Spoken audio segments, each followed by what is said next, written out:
وإن أوهن البيوت لبيت العنكبوت لو كانوا يعلمون. The weakest of homes is the home of the spider, if only they knew. And it's not just because of the web, but also for what happens inside it too. The most fragile of homes, home to the most ferocious of family feuds, a husband and wife relationship that is solely based on being used for consummation. See, as soon as they finish mating, the wife would then consume the body of her own husband. It's disgusting, and so can the children be too. See, as soon as they mature, they would chew upon their own mother as a source of food. It's sinister, it's crude. I don't want to imagine it, but it's true. And such the examples that are used, not because God can be cruel, but for God to prove that the weakest of homes are those in which the inhabitants are abused. See, marriages are meant to bring happiness, and the home is a refuge of tranquility and comfort to all those who walk through. And if you ever do happen to fall into disputes, you must learn to understand that the marriage isn't always about you.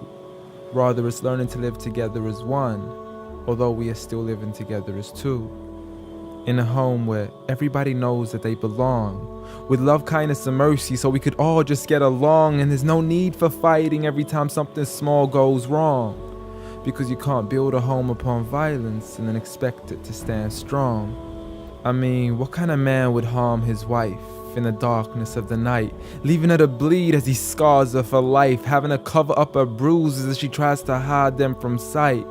See, he's so focused on her responsibilities, but fails to realize that he also owes her rights. See, as a husband, you're meant to provide, protect, respect, guide, and guard her. You are her garment, her lifelong partner, her Prince Charming who should charm her, her knight in shining armor.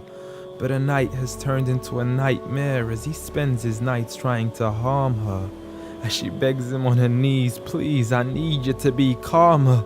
I urge you, see, patience is a virtue. I never even heard you. I promise I didn't mean to hurt you. Please don't be mad.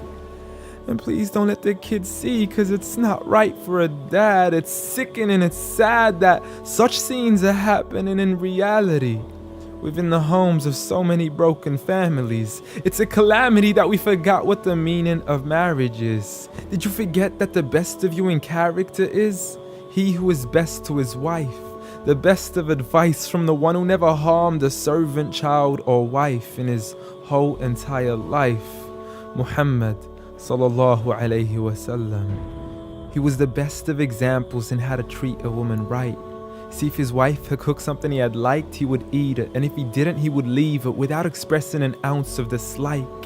He would even refuse an invitation to food until his wife had also received an invite, and he would help around the house too, just to make her workload light. He was the pinnacle of being polite.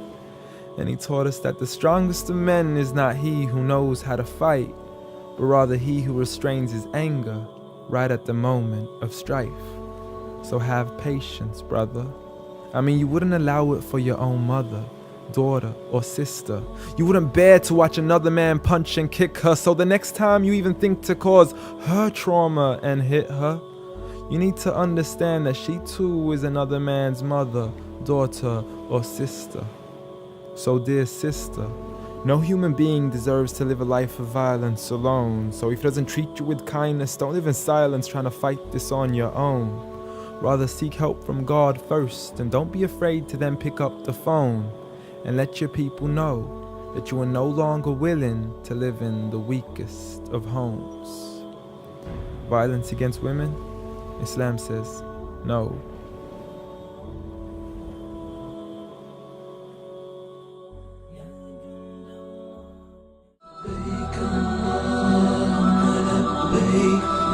لا شريك لك لبيك إن الحمد والنعمة لك والملك لا شريك